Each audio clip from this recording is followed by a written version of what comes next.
Hi, this is Dr. Sheetal Agarwal. I'm Senior Consultant Director Ops and Gynae practicing in Cloud9 Hospital, Kailash Colony.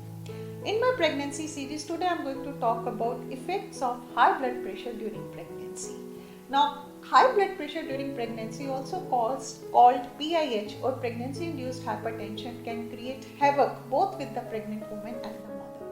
When do we call it PIH? When the BP in a pregnant lady is more than 130/90, at least 2 to 3 readings on a different day at a different time. If this BP exceeds 130/90, then we call it PIH. Now, it could be chronic hypertension. When the lady is having high blood pressure before pregnancy, then it is called chronic hypertension. But if after 20 weeks her BP is rising, we call it PIH.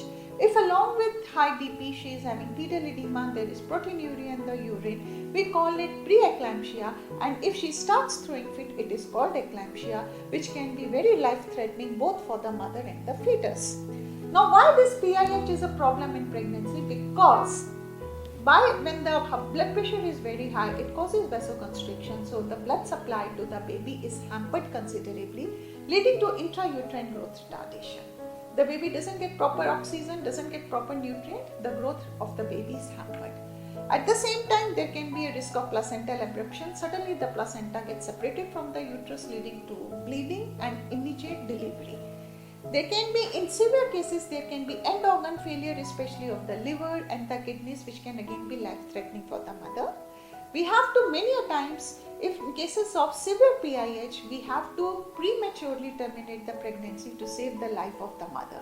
For us, the life of the mother is more important in these cases. To save the life of the mother, we may have to early terminate the pregnancy before even the age of viability of the fetus. Future cardiovascular diseases can also happen in these women who have PIH. They can later become hypertensive in their lives. So we have to control it by giving adequate antihypertensive drugs. Even we can start with low dose aspirin in these patients from the first trimester onwards to prevent the side effects of the PIH to the fetus.